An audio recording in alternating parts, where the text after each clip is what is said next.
Chapter golden star ಮಾಡಿದ kidnap. ಹೌದು, ಇದೇನಿದೆ full controversial ಆಗಿ ಶುರು ಮಾಡಿದ್ದಾರೆ ಇದರಲ್ಲಿ.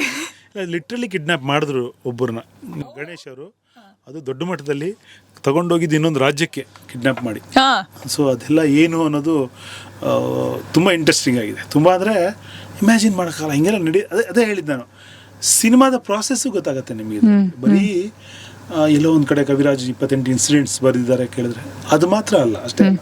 ಇದೆಲ್ಲೋ ಒಂದು ಕಡೆ ಬಿಡಿ ಬಿಡಿಯಾಗಿ ನನ್ನ ಆತ್ಮಕಥೆನೂ ಹೌದು, ಎಲ್ಲೋ ಒಂದು ಕಡೆ ಅಂಡರ್ ಕರೆಂಟಲ್ಲಿ ಸಿನಿಮಾ ಹಾಡು ಹೆಂಗಾಗತ್ತೆ, ಸಿನಿಮಾ ಹೆಂಗೆ ಶುರು ಆಗುತ್ತೆ, ಅಲ್ಲಿ ವರ್ಕಿಂಗ್ ಎನ್ವಿರಾನ್ಮೆಂಟ್ ಏನು, ಅದೆಲ್ಲವನ್ನು ಸಿನಿಮಾ ವಿದ್ಯಾರ್ಥಿಗಳಿಗೂ ಇದು ಉಪಯೋಗ ಆಗುತ್ತೆ, ಸಿನಿಮಾ ಆಸಕ್ತರಿಗಂತೂ ಅದ್ಭುತವಾಗಿರುತ್ತೆ. ಇನ್ನು ಯಾವುದೋ ಒಂದು ಖುಷಿಯಾಗಿ ಓದಬೇಕು, ನಾನು ಎರಡೂ ಅಲ್ಲ, ಬಟ್ ನಂಗೆ ಒಂದು ಎಂಟರ್ಟೈನ್ ಮಾಡುವಂಥ ಬುಕ್ ಓದಬೇಕು ಅಂದರೆ ಅದಕ್ಕೂ ಇದು ಸಹಿ. ನಿಮ್ಮ ಈ ಥರದ ಕಥೆಗಳು ಬರಿಬೇಕಾದ್ರೆ ನ್ಯಾಚುರಲಿ ಅವ್ರಿಗೆ ಇನ್ಫಾರ್ಮ್ ಮಾಡಬೇಕು, ಅಭ್ಯಂತರ ಇಲ್ವಾ ಕೇಳಬೇಕು. ಸೊ ಕೆಲವೊಂದು ಚಾಲೆಂಜಸ್ ಅಂತೂ ಇದ್ದೇ ಇರುತ್ತೆ, ಎಸ್ಪೆಷಲಿ ಇನ್ನೊಬ್ಬ ನಟನ ಬಗ್ಗೆ, ಸ್ಟಾರ್ನ ಬಗ್ಗೆ ಕತೆ ಬರಿಬೇಕಾದ್ರೆ. ಆ ಥರ ಏನಾದರೂ ಅಡಚಣೆಗಳಿದ್ವಾ? ಅಡಚಣೆ ಸದ್ಯಕ್ಕೆ ಏನಿಲ್ಲ. ಗಣೇಶ್ ಅವ್ರಿಗೆ ನಾನು ಇಂಡೈರೆಕ್ಟ್ಲಿ ಹೇಳಿದ್ದೆ, ನೀವು ಮಾಡಿದ್ದ ಕಿಡ್ನಾಪ್ ಬಗ್ಗೆ ಬರೀತಿದ್ದೀನಿ ಅಂತ. ಅವ್ರು ನಕ್ಕಿದ್ರು. ಸೊ ಅದು ಒಂಥರ ಒಪ್ಪಿಗೆ ಇದ್ದಂಗೆ ನನಗೆ. ಮೌನಂ ಸಮ್ಮತಿ ಲಕ್ಷಣ. ಬಡಿ ಅಂತ ಹೇಳಿ. ಬಟ್ ಮೋಸ್ಟ್ ಆಫ್ ನಾನು ಏನು ಮಾಡಿದ್ದೀನಿ ಅಂದರೆ, ಇಲ್ಲಿ ಯಾರಿಗಾದರೂ ಈಗ ಫಾರ್ ಎಕ್ಸಾಂಪಲ್ ಯಾರಿಗೋ ಮುಜುಗರ ಮಾಡಿ ಅಥವಾ ಯಾರಿಗೋ ಡಿಫೇಮ್ ಮಾಡಿ ನಾನೇನು ಸಂಪಾದಿಸಬೇಕಾಗಿಲ್ಲ.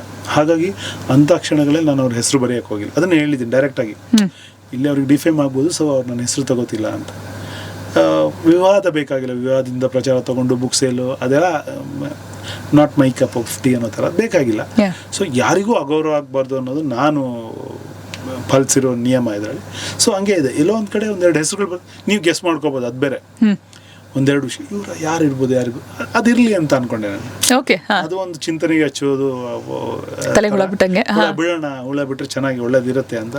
ಹಾಗೆ ಯಾರಿಗೂ ಡಿಫೇಮ್ ಅಂತೂ ಮಾಡೋಕ್ಕೆ ಹೋಗಿಲ್ಲ. ಫಾರ್ ಎಕ್ಸಾಂಪಲ್ ಇಲ್ಲಿ ಒಂದು ಹೀರೋಯಿನ್ಗೆ ನಾನು ಹಠ ಹಿಡಿದು ಸಿಗರೇಟ್ ಸೇರಿಸ್ತೀನಿ, ಅದು ಅವ್ರಿಗೆ ಮಾಡ್ತೀವಿ, ಕವಿರಾಜ್ ಸಾರ್ ಬೇಡ ಸಾರ್ ಅಂದರು. ಅದಕ್ಕೆ ನಾನು ಅವಾಗ ಅವ್ರ ಹೀರೋಯಿನ್ ಹೆಸರನ್ನ ನಮ್ಮ ಇದರಲ್ಲೆಲ್ಲ ಮಾಫ್ ಮಾಡಿದೆ.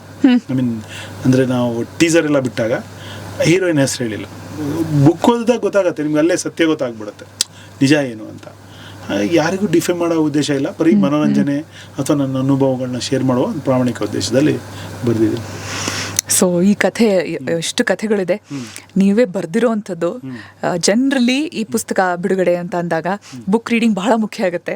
ಅಟ್ಲೀಸ್ಟ್ ಒಂದು ತುಣುಕನ್ನ ಬರಹಗಾರ ಯಾರು ಬರೆದಿರ್ತಾರೆ ಓದೋವಂಥ ಒಂದು ಪದ್ಧತಿ. ಸೊ ರೇಡಿಯೋ ಸಿಟಿಯಲ್ಲಿ ಇವತ್ತು ನಮ್ಮ ಜೊತೆ ಈ ನಮ್ಮ ರೇಡಿಯೋ ಬುಕ್ ಆಗಲಿ, ಇದೇ ಪುಸ್ತಕ ಕವಿರಾಜ ಮಾರ್ಗದಲ್ಲಿ ನೀವು ಓದೋವಂಥ ಕಥೆ ಇದರಲ್ಲಿ ಯಾವುದು? ನಾನು ಗೋಲ್ಡನ್ ಸ್ಟಾರ್ ಮಾಡಿ ಕಿಡ್ನಾಪ್ ಓದ್ಲಾ? ಖಂಡಿತ. ಚಾಪ್ಟರ್ 1 ಅಥವಾ ವಿಷ್ಣುವರ್ಧನ್ ಅವ್ರದ್ದು ಓದ್ಬೋದು, ಎರಡರಲ್ಲೊಂದು. ನಿಮ್ಗೆ ಯಾವುದು ಭಾಳ ಮನಸ್ಸಿಗೆ ಹತ್ತಿರ ಇದೆ? ನಮಸ್ಕಾರ, ನಾನು ನಿಮ್ಮ ಕವಿರಾಜ್. ಇವತ್ತು ನಾನು ನನ್ನ ಮೊದಲ ಪುಸ್ತಕ ಕವಿರಾಜ ಮಾರ್ಗದಲ್ಲಿ ಅದರ ಮೊದಲ ಚಾಪ್ಟರನ್ನು, ಅಂದರೆ ಗೋಲ್ಡನ್ ಸ್ಟಾರ್ ಮಾಡಿದ ಕಿಡ್ನಾಪ್, ಈ ಚಾಪ್ಟರನ್ನು ನಿಮಗಾಗಿ ಓದ್ತಾ ಇದ್ದೇನೆ. 2010 ಅದೊಂದು ದಿನ ಬೆಳಿಗ್ಗೆ 7 ಗಂಟೆ ಆಸುಪಾಸಿನ ಸಮಯ ಇರಬಹುದು. ಆಗಿನ್ನೂ ಎದ್ದು ಯಾವುದೋ ಹಾಡು ಬರೆಯಲು ಕುಳಿತಿದ್ದೆ. ಚಂದ್ರಾಲಯ ಹೋಟೆಲ್ ಇದ್ದ ನನ್ನ ಮನೆಯ ಬಾಗಿಲನ್ನು ಬಡಬಡನೆ ಯಾರೋ ಬಡಿಯಲು ತೊಡಗಿದರು. ಯಾರಪ್ಪ ಈ ಹೊತ್ತಲ್ಲಿ ಹೀಗೆ ಬಾಗಿಲು ಬಡಿಯೋದು ಎಂದುಕೊಂಡು ಸ್ವಲ್ಪ ಮುನಿಸಿನಿಂದಲೇ ಹೋಗಿ ಬಾಗಿಲು ತೆರೆದೆ. ಎದುರಿಗಿದ್ದುದು ಸದಾ ಹಸನ್ಮುಖಿ golden star Ganesh. Comedy time ದಿನಗಳಿಂದ ನನಗೆ ಚೆನ್ನಾಗಿ ಪರಿಚಯ ಇದ್ದು ಆಪ್ತರಾಗಿದ್ದವರು ಗಣೇಶ್. MD ಶ್ರೀಧರ್ ನಿರ್ದೇಶನದ ಚೆಲ್ಲಾಟ ಸಿನಿಮಾದಲ್ಲಿ ನಾಯಕನಾಗಿ ನಟಿಸುವ ವೇಳೆಗೆ ಬಹಳ ಕ್ಲೋಸ್ ಆಗಿಬಿಟ್ಟಿದ್ದರು. ನನ್ನ ಮನೆಗೆ ಅವರ ಮನೆಗೆ ನಾನು ಹೋಗಿ ಕಾಲ ಕಳೆಯುತ್ತಿದ್ದೆವು. ಒಂದು ಸೀಸನ್ನಿನ ಸಂಜೆಗಳಲ್ಲಿ ನಾಗರಬಾವಿಯ ತೆರಿಗೆ ಭವನದ ಹಿಂದಿನ ಗುಡ್ಡದಲ್ಲಿ ನಾವು ಗಂಟೆಗಟ್ಟಲೆ ಹೊರಟುತ್ತಿದ್ದೆವು. ಕನಸುಗಳನ್ನು ಹಂಚಿಕೊಳ್ಳುತ್ತಿದ್ದೆವು. ಮಾಗ್ಡಿ ರೋಡ್ ಟೋಲ್ಗೇಟ್ ಪಾನಿಪುರಿ, ವಿಜಯನಗರ ಮನೋವನ ಬಳಿಯ ವಿಧ ವಿಧದ ಸೋಡಾ ಮಾಡುವ ಸಣ್ಣ ಅಂಗಡಿಗಳು ನಮ್ಮ ಅಡ್ಡಗಳಾಗಿದ್ದವು. ಆನಂತರ ಮುಂಗಾರು ಮಳೆ ಸುರಿದ ಜೋರಿಗೆ ಗಣೇಶ್ ಊಹೆಗೂ ನಿಲ್ಕದಷ್ಟು ಜನ ಮೆಚ್ಚುಗೆಯಲ್ಲಿ ತೊಯ್ದು ಅದಕ್ಕೆಲ್ಲ ಇನ್ನಿಲ್ಲದಂತೆ ಬ್ಯುಸಿಯಾಗಿಬಿಟ್ಟರು. ನೀರು ಕೊಡ್ತೀರಾ ಜೋರು? ಮುಂದುವರ್ಸ್ಲಾ? ಮುಂದುವರ್ಸ್ತೀನಿ, ಬಟ್ ಇರಲಿ ನೀರು. ಕಾಮಿಡಿ ಟೈಮ್ ಗಣೇಶನಿಂದ ಗೋಲ್ಡನ್ ಸ್ಟಾರ್ ಗಣೇಶ್ ಆಗಿ ಬದಲಾದ ಜರ್ನಿಯನ್ನು ಇನ್ನೊಮ್ಮೆ ತೊಗೊಳ್ಳ. ಕಾಮಿಡಿ ಟೈಮ್ ಗಣೇಶನಿಂದ ಗೋಲ್ಡನ್ ಸ್ಟಾರ್ ಗಣೇಶ್ ಆಗಿ ಬದಲಾದ ಜರ್ನಿಯನ್ನು ಅತ್ಯಂತ ಹತ್ತಿರದಿಂದ ಕಂಡಿದ್ದು ನನ್ನ ಧನ್ಯತೆಗಳಲ್ಲೊಂದು. ಆದರೆ ಆಗಲೂ ನಮ್ಮ ಆಪ್ತತೆ ಹಾಗೇ ಇತ್ತು. ಗಣೇಶ್ ಯಾವಾಗಾದರೂ ನಮ್ಮ ರೂಮಿಗೆ ಬಂದರೆ ಅವರನ್ನು ನೋಡಲು ಅಕ್ಕಪಕ್ಕದ ಬಾಲ್ಕನಿ ಮೇಲೆಲ್ಲ ಜನ ನಿಲ್ಲುತ್ತಿದ್ದರು. ಅವರದೇ ನಾಗರಬಾವಿ ಫ್ಲ್ಯಾಟಿನ ಟೆರೆಸಿಗೆ ಹೋಗಿ ನಿಂತರೆ ಪಕ್ಕದ ಲೇಡೀಸ್ PGಯ ಹುಡುಗಿಯರು ಐ ಲವ್ ಯು ಗಣೇಶ್ ಅಂತ ಕಿರುಚುತ್ತಿದ್ದರು. ಈ ಹೊತ್ತಿಗೆ ಗಣೇಶ್ ಮುಸ್ಸಂಜೆ ಮಹೇಶ್ ಅವರ ನಿರ್ದೇಶನದಲ್ಲಿ ಆರಂಭವಾಗಿದ್ದ ತನ್ನದೇ ಸ್ವಂತ ಬ್ಯಾನರಿನ ಕೂಲ್ ಸಿನಿಮಾದಲ್ಲಿ ನಟಿಸುತ್ತಿದ್ದರು. ಅದೇನೋ ವಿವಾದವಾಗಿ ನಿರ್ದೇಶಕರಾಗಿದ್ದ ಮುಸ್ಸಂಜೆ ಮಹೇಶ್ ಅವರು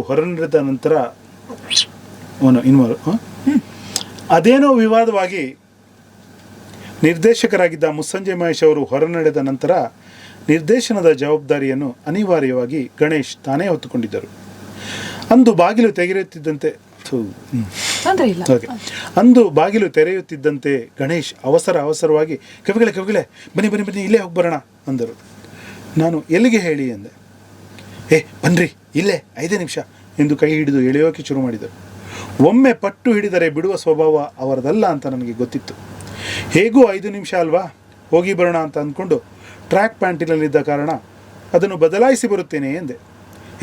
ಅಂಥ ದೊಡ್ಡ ಕೆಲಸ ಏನಿಲ್ಲ, ಸುಮ್ಮನೆ ಇಲ್ಲೇ ಹೋಗಿ ಬರೋದು, ಸುಮ್ಮನೆ ಡೋರ್ ಲಾಕ್ ಮಾಡ್ಕೊಂಡು ಬನ್ನಿ ಸಾಕು ಅಂತ ಅವಸರಿಸಿದರು. ಸರಿ ಎಂದು ಹಾಗೆ ಡೋರ್ ಲಾಕ್ ಮಾಡಿಕೊಂಡು ಹೋಗಿ ಅವರ ಕಾರಿನಲ್ಲಿ ಕುಳಿತೆ. ಕಾರು ನಾಯಂಡಹಳ್ಳಿ ಮೂಲಕ PS ಕಾಲೇಜ್ ಬಳಿ ನೈಸ್ ರಸ್ತೆಗೆ ತಿರುಗಿತು. ಸ್ವಲ್ಪ ಆಶ್ಚರ್ಯಗೊಂಡು ನಾನು ನೈಸ್ ರೋಡಿಗೆ ಯಾಕೆ ಎಂದೆ. ಇಲ್ಲೇ ರೀ 5 ನಿಮಿಷ, ತಲೆ ಕೆಡಿಸ್ಕೋಬೇಡಿ ಎಂದರು. ಸರಿ ಎಂದು ಬೇರೆ ಏನೋ ಮಾತಾಡುತ್ತಾ ಕುಳಿತೆವು. ಕಾರು ನೈಸ್ ರೋಡಲ್ಲಿ ಮುಂದೆ ಹೋಗುತ್ತಲೇ ಇತ್ತು. ಅನುಮಾನಗೊಂಡು ನಾನು ಮತ್ತೆ ಗಣೇಶ್ ನಿಜ ಹೇಳಿ ಎಲ್ಲಿ ಹೋಗ್ತಿದ್ದೀವಿ ಎಂದು ಕೇಳಿದಾಗಲೆಲ್ಲ ಗಣೇಶ್ ಅವರ ಉತ್ತರ ಇಲ್ಲೇ 5 ನಿಮಿಷ ಬಂತು ಅನ್ನೋದೇ ಆಗಿತ್ತು. ಬರುತ್ತಾ ಗಂಭೀರವಾಗಿದ್ದ ಉತ್ತರಕ್ಕೆ ಮಂದಹಾಸವೊಂದು ಸೇರಿದ್ದು ನನ್ನ ಗೊಂದಲವನ್ನು ಇನ್ನಷ್ಟು ಬಲಗೊಳಿಸುತ್ತಿತ್ತು. ಕಾರು ಹೊಸೂರು ಬಳಿಯ ಟೋಲ್ ಕೂಡ ದಾಟಿಬಿಟ್ಟಿತು.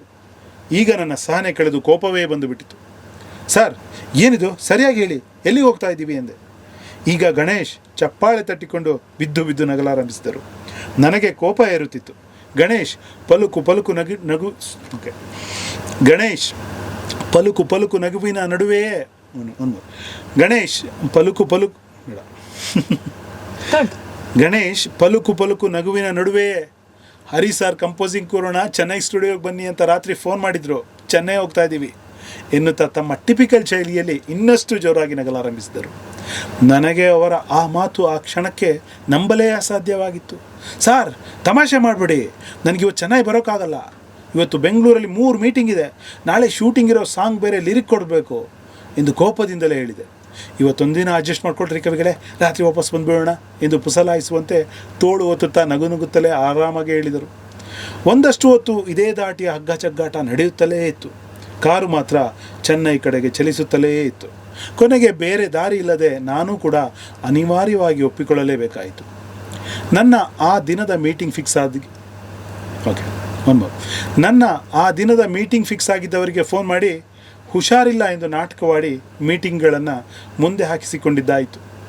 ನಡುವೆಲ್ಲೋ ಕೋಪದಿಂದ ಉಪಹಾರ ಸೇವನೆಯೂ ಆಯಿತು. ನಾನು ಕೋಪಗೊಂಡಾಗಲೆಲ್ಲ ಗಣೇಶ್ ನಗುತ್ತಾ ಇಲ್ಲೇ 5 ನಿಮಿಷ ಎನ್ನುತ್ತಿದ್ದರು. ಇನ್ನೂ ಕೋಪ ಮಾಡಿಕೊಂಡು ಉಪಯೋಗ ಇಲ್ಲ ಎಂದು ಖಾತ್ರಿಯಾದ ಮೇಲೆ ನಾನು ಮೆಲ್ಲಗೆ ದಾರಿಗೆ ಬಂದಿದ್ದೆ. ಮಧ್ಯಾಹ್ನದ ಹೊತ್ತಿಗೆ ಚೆನ್ನೈ ತಲುಪಿ ನೇರವಾಗಿ ಸಾಲಿಗ್ರಾಮದಲ್ಲಿರುವ ಹರಿಕೃಷ್ಣ ಅವರ ಸ್ಟುಡಿಯೋಗೆ ಹೋದೆವು. ಅಲ್ಲಿ ನನ್ನನ್ನು ಹೇಗೆ ಎತ್ತಾಕಿಕೊಂಡು ಬಂದೆ ಎಂಬ ಕಥೆಯನ್ನು ಹರಿಕೃಷ್ಣ ಅವರಿಗೆ ಗಣೇಶ್ ಇನ್ನಷ್ಟು ರಸಮಯವಾಗಿ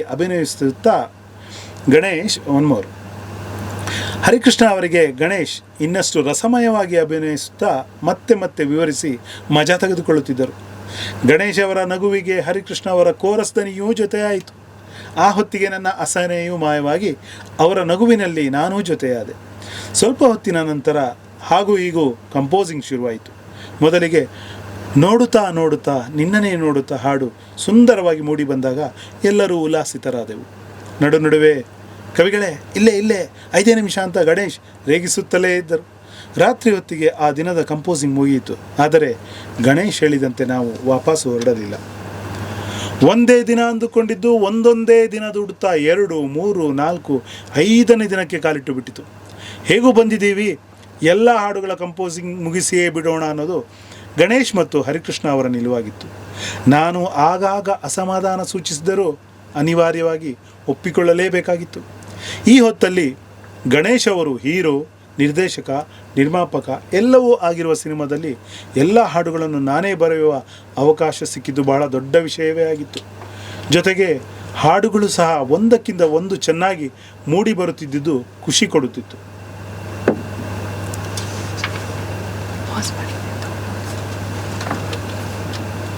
ಓಕೆನಾ? ಸ್ಪೀಡ್ ಆಯ್ತು? ಇಲ್ಲ ಕರೆಕ್ಟ್ ಆಗಿದೆ. ಅವಸರ ಏನಾಗಿಲ್ಲಲ್ಲ? ಇಲ್ಲ ಕರೆಕ್ಟ್ ಆಗಿದೆ. ಒಂದು ಕರೆಕ್ಟ್ ಪೇಸಲ್ಲಿ ಇದೆ. ಅದು ಖುಷಿ ಕೊಡುತ್ತಿತ್ತು ಹೇಳಿದಲ್ಲ, ಆ ಲೈನ್ ಮತ್ತೊಂದ್ಸಲ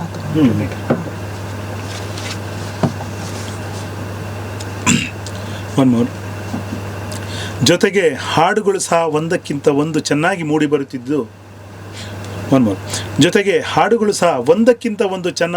ಬರುತ್ತಿದ್ದು ಖುಷಿ ಕೊಡುತ್ತಿತ್ತು. ಇದೆಲ್ಲಕ್ಕಿಂತ ಮಜಾ ವಿಷಯ ಏನೆಂದರೆ, ನಾವು ಅಲ್ಲಿ ಹರಿಕೃಷ್ಣ ಅವರ ಫ್ಲ್ಯಾಟಲ್ಲೇ ಉಳಿದುಕೊಂಡಿದ್ದೆವು. ಅಲ್ಲಿಗೆ ಹೋದ ದಿನ ಸಂಜೆ ನಾನೊಂದು jeans pant, T shirt, underwear ಕೊಂಡುಕೊಂಡಿದ್ದೆ. ಆನಂತರದ ಪ್ರತಿದಿನ ಸಂಜೆ ಗಣೇಶ್ ಒಂದೊಂದು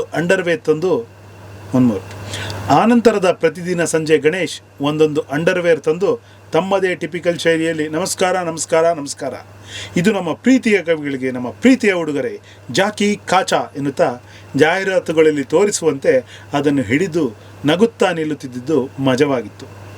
ಹರಿಕೃಷ್ಣ ಅವರು ಹೊತ್ತಿಗೊಂದೊಂದು ಹೋಟೆಲಿಗೆ ಕರೆದುಕೊಂಡು ಹೋಗಿ ಚೆನ್ನೈನ ರುಚಿಯಾದ ಆಹಾರವನ್ನೆಲ್ಲ ತಿನ್ನಿಸುತ್ತಿದ್ದರು.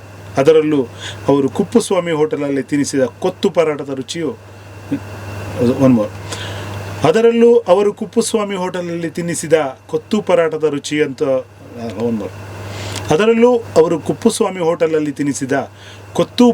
ರುಚಿಯ ನೆನಪಂತೂ ಇನ್ನೂ ನಾಲಿಗೆಯ ಮೇಲೆ ಹಾಗೆಯೇ ಇದೆ. ಎಲ್ಲ ಹಾಡುಗಳನ್ನು ಮುಗಿಸಿಕೊಂಡು ಹೊರಟಾಗ ಒಟ್ಟಾರೆ ನನಗೆ ಕೊಂಚ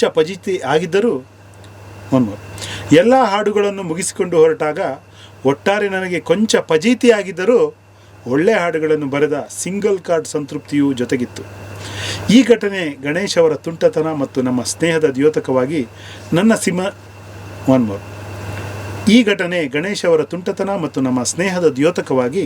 ನನ್ನ ಸಿನಿಮಾ ಜೀವನದ ಸವಿನೆನಪಾಗಿ ಕೊನೆ ತನಕ ಉಳಿಯುವಂಥದ್ದಾಗಿತ್ತು. ಓಕೆನಾ? Very nice. ಒಳ್ಳೆ ಕತೆ ಕೇಳಿದ್ವಿ. ಆ್ಯಕ್ಚುಲಿ ಭಾಳ ಇಂಟ್ರೆಸ್ಟಿಂಗ್ ಆಗಿತ್ತು. ನಾನು ಎಕ್ಸ್ಪೆಕ್ಟೇ ಮಾಡಲಿಲ್ಲ ಇದು ಈ ರೀತಿ ಇರುತ್ತೆ ಅಂತ. ಬಟ್ ಒಂದು ಕೆಲಸ ಆಗಬೇಕಾದ್ರೆ ಆ್ಯಕ್ಚುಲಿ ಇಂಡಸ್ಟ್ರಿಯಲ್ಲಿ ಯುನೋ ಎಸ್ಪೆಷಲಿ ನಿಮ್ಮಂಥ ಬ್ಯುಸಿ ರೈಟರ್ನ ಟೈಮ್ ತೊಗೋಬೇಕಂದ್ರೆ ಪ್ರಾಬ್ಲಿ ಹಿಂಗೆ ಮಾಡಬೇಕೇನೋ. ಇಲ್ಲ ಸೀರಿಯಸ್ಲಿ ಅಂದರೆ ನಾನು ಹೋಗಿ ಚಾನ್ಸೇ ಇರಲಿಲ್ಲ. ಗಣೇಶ್ ಕೇಳಿದ್ರೆ ನಾನು ಚಾನ್ಸೇ ಇರಲಿಲ್ಲ ಹೋಗಿ. ಅದೇನೆ. ಬಟ್ ಏನಂದ್ರೆ ನನಗೂ ಗಣೇಶ್ಗೆ ಅದೊಂದು ಸಲಿಗೆ ಇತ್ತು.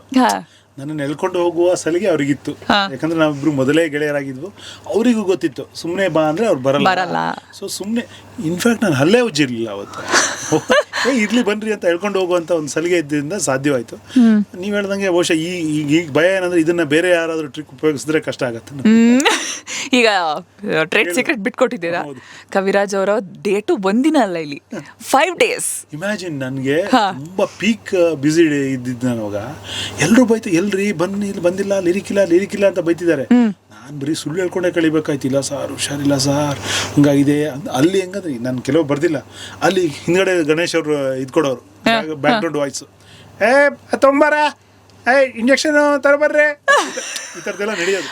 ನಾನು ಸ್ವಲ್ಪ ಶಾರ್ಟ್ ಮಾಡಿ ಅಂದರೆ ನಾನು ಮಾತಾಡುವಾಗ ಅಲ್ಲೊಂದು ಆಸ್ಪತ್ರೆ ಅಟ್ಮಾಸ್ಫಿಯರ್ ಸೃಷ್ಟಿಸೋದು, ಹುಷಾರಿಲ್ಲ ಅಂತ ಹೇಳ್ಕೊಂಡೆ ಕಳೆದುಬಿಟ್ಟೆ ಎಲ್ಲರನ್ನು.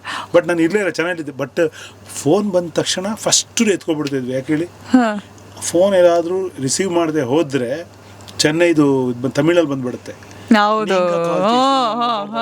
ಬರ್ತಲ್ಲ, ಅದು ಬರಬಾರ್ದು ಅನ್ನೋದೊಂದು ಭಾಳ ಇತ್ತು. ಫೋನ್ ಬಂದು ಟಕ್ಕಂತ ಸಿನಿಮಾದವ್ರದ್ದು ಅಂತ ಗೊತ್ತಾದಾಗ ಸೊ ಮಜವಾಗಿತ್ತು. ಒಂದು ರಿಂಗಿಗೆ ಎತ್ಕೋಬೇಕಿಲ್ಲ, ಕಟ್ ಆಗ್ಬಿಟ್ರೆ ಹೋಯ್ತು. ಬಟ್ ಆಲ್ಸೋ ಇನ್ನೊಂದು ತಮಾಷೆ ಅಂತಂದ್ರೆ ತುಂಬಾ ಜನಕ್ಕೆ ಗೊತ್ತಿಲ್ಲ, ಗಣೇಶ್ ಅವರ ಸೆನ್ಸ್ ಆಫ್ ಹ್ಯೂಮರ್ ಅಂಡ್ ತುಂಬಾ ಪ್ಲೇಫುಲ್ ಇದು ಒಂದು ಬಿಹೇವಿಯರ್ ಇದೆಯಲ್ಲ, ಅದು ತುಂಬಾ ಹತ್ರದಲ್ಲಿ ನೋಡಿರೋರಿಗೆ ಪ್ರಾಬಬ್ಲಿ ಗೊತ್ತಿರುತ್ತೆ. ನೂರಾಗಿದ್ದಾವೆ ನಮ್ಮಿಬ್ರ ಜೊತೆ. ಅಂದ್ರೆ ಬೇರೆ ಬೇರೆ ಇದ್ರಲ್ಲಿ ಬರೀದಿರೋ ವಿಷಯಗಳು ತುಂಬಾ ಇದಾವೆ. ಆಕ್ಚುಲಿ ಅದು ಇನ್ನೊಂದು ಬುಕ್ ಪಾರ್ಟ್ 2 ನಲ್ಲಿ ಬರ್ಬೋದೇನೋ. ತುಂಬಾ ಆಗಿದೆ, ಇದೊಂದನ್ನು ಚೂಸ್ ಮಾಡಿದ್ದೀನಿ ನಾನು.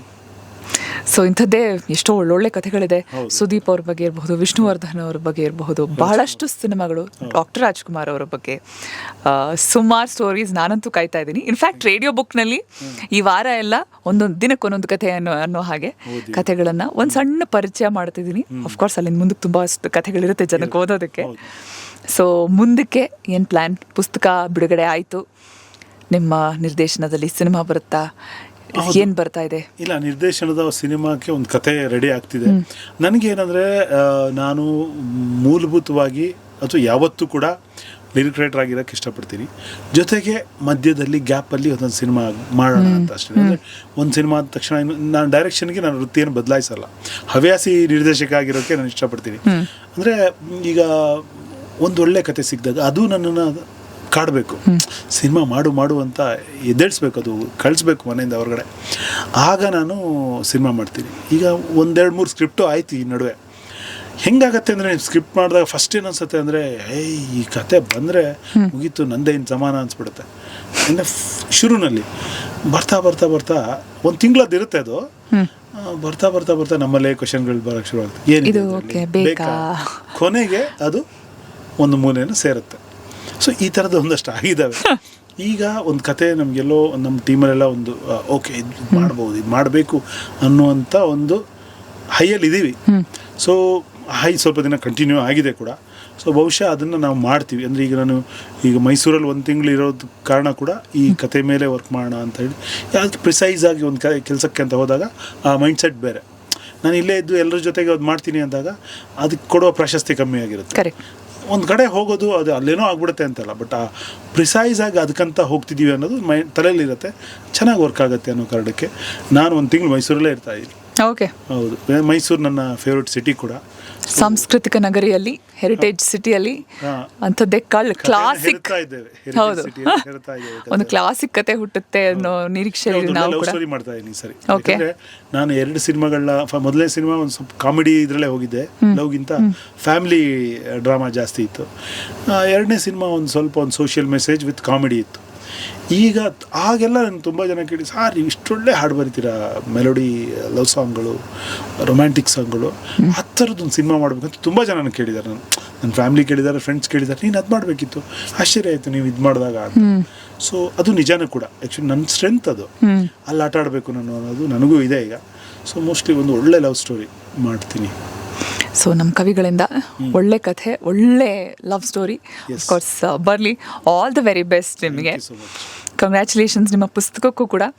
ಹೀಗೆ ಬರ್ತಾ ಇರಲಿ. ಆ್ಯಕ್ಚುಲಿ ಪುಸ್ತಕಗಳು ಇನ್ನೂ ಹೆಚ್ಚಾಗಿ ಬರ್ತಾ ಇರಲಿ. ನಾನು ಆವಾಗಲೇ ನಿಮ್ಮ ಜೊತೆ ಮಾತಾಡಿದ ಹಾಗೆ ಇವತ್ತಿನ ನಮ್ಮ ಸಮಕಾಲೀನರಲ್ಲಿ ಒಳ್ಳೆ ಬರಹಗಾರರು ಯಾರು ಅಂತ ಕೇಳಿದ್ರೆ ತಕ್ಷಣಕ್ಕೆ ನೆನಪೇ ಆಗಲ್ಲ.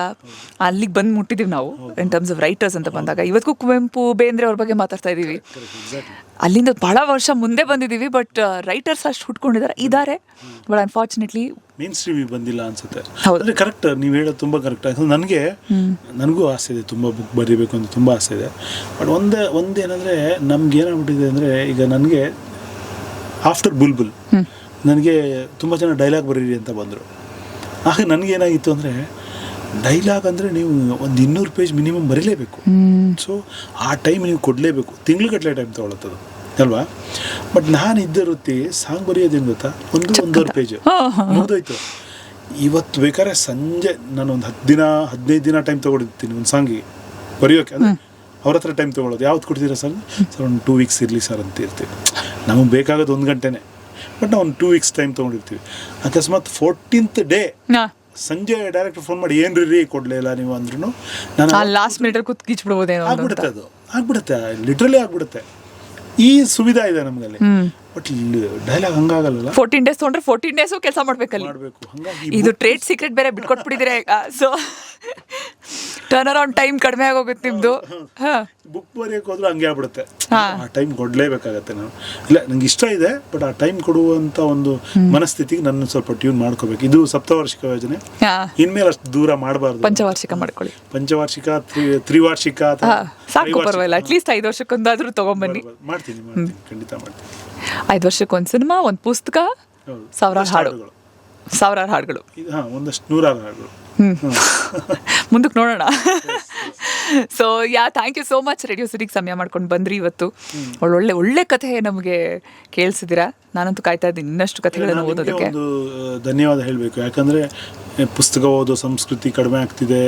ಅದೆಲ್ಲದರ ನಡುವೆ, ಆ ಕೂಗಿನ ನಡುವೆ ನೀವು ಪುಸ್ತಕವನ್ನು ಓದಿ ಹೇಳ್ತಾ ಇರೋದ್ರಿಂದ ಖಂಡಿತವಾಗೂ ತುಂಬ ಜನ ಪುಸ್ತಕದ ಕಡೆಗೆ ಮತ್ತೆ ಆಕರ್ಷಿತರಾಗ್ತಿದ್ದಾರೆ. ಅಂದರೆ ಯಾವುದೇ ಆಗಲಿ ಒಂದು ಟೇಸ್ಟ್ ಬೈಟ್ ಕೊಟ್ಟಾಗ ಚೆನ್ನಾಗಿದೆ ಅನ್ಸಿದಾಗ ನಾವು ಮತ್ತೆ ಅದು 1 kg ಕೊಡಿ ಅಥವಾ ಅರ್ಧ kg ಕೊಡಿ ಅಂತೀವಿ. ಹೀಗೆ ಪುಸ್ತಕ ಇಷ್ಟು ಚೆನ್ನಾಗಿದೆಯಾ, ಈ ಪುಸ್ತಕ ಇದನ್ನು ತೊಗೊಳ್ಬೇಕು ಅನ್ನೋ ಒಂದು ಸ್ಥಿತಿ ಖಂಡಿತ ಸಹಜವಾಗಿ ಕೆಡುಗರಿಗೆ ಬರುತ್ತೆ, ಒಂದಷ್ಟು ಜನಕ್ಕಾದರೂ, ಎಲ್ರಿಗೂ ಅಲ್ಲದೆ ಹೋದ್ರು. ಅದು ನಿಮ್ಮಿಂದ ಆಗ್ತಿದೆ, ಅದಕ್ಕಾಗಿ ನಿಮ್ಗೊಂದು ಧನ್ಯವಾದ ಹೇಳಲೇಬೇಕು ನಾವು. Thank you sir, thank you. ಎಂಡೋ ತೊಗೊಂಡ್ರಣ. ನಮಸ್ಕಾರ, ನಾನು ಕವಿರಾಜ್. ನೀವು ಕೇಳ್ತಾ ಇದ್ದೀರಾ ಸ್ಟಾರ್ ಎಕ್ಸ್ಪ್ರೆಸ್ ನೇತ್ರಾ ಜೊತೆ. ನೇತ್ರಾ ಜೊತೆ RJ ನೇತ್ರ ಅಲ್ಲ, ಅಷ್ಟೇ ನೇತ್ರ. RJ ನೇತ್ರ ಏನು ಬೇಕಾ. ನಮಸ್ಕಾರ, ನೀವು ಕೇಳ್ತಿದ್ದೀರಾ ನಮಸ್ಕಾರ, ನಾನು ಕವಿರಾಜ್. ನೀವು ಕೇಳ್ತಿದ್ದೀರಾ ಸ್ಟಾರ್ ಎಕ್ಸ್ಪ್ರೆಸ್ RJ ನೇತ್ರ ಜೊತೆ. ಅದು ಬಂದ್ಬಿಡುತ್ತೆ ಒಂಥರ ನಿಮ್ಮ ಹೆಸರು. ನಮಸ್ಕಾರ, ನಾನು ನಿಮ್ಮ ಕವಿರಾಜ್. ನೀವು ಕೇಳ್ತಿದ್ದೀರಾ ಸ್ಟಾರ್ ಎಕ್ಸ್ಪ್ರೆಸ್ RJ ನೇತ್ರ ಜೊತೆ. ಓಕೆ, ಅದು ಪುಸ್ತಕ ಓದಿದ್ದು ಓಪನಿಂಗ್ ಕರೆಕ್ಟ್ ಆಗಿತ್ತಲ್ಲ? ಇನ್ನೊಂದ್ಸಲ ತಗೊಂಡು ಸೇಫರ್ ಸೈಡ್. ನನ್ನ ಪುಸ್ತಕ ಇಲ್ಲಿಂದ ತಗೊಳ್ಳಿ.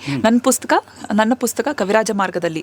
ಇದರ ಮೊದಲನೇ ಚಾಪ್ಟರ್ ಶೀರ್ಷಿಕೆ. ನಿಮ್ಗಾಗಿ ಓದ್ತಾ ಇದ್ದೀನಿ. ಶೀರ್ಷಿಕೆ ಇದು. ಇಷ್ಟು. ನಮಸ್ಕಾರ, ನಾನು ನಿಮ್ಮ ಕವಿರಾಜ್. ನಾನು ಬರೆದ ಮೊದಲ ಪುಸ್ತಕ ಕವಿರಾಜ ಮಾರ್ಗದಲ್ಲಿ. ಇದರ ಮೊದಲ ಚಾಪ್ಟರನ್ನು ನಿಮಗಾಗಿ ಓದ್ತಾ ಇದ್ದೇನೆ. ಶೀರ್ಷಿಕೆ ಗೋಲ್ಡನ್ ಸ್ಟಾರ್ ಮಾಡಿದ ಕಿಡ್ನ್ಯಾಪ್.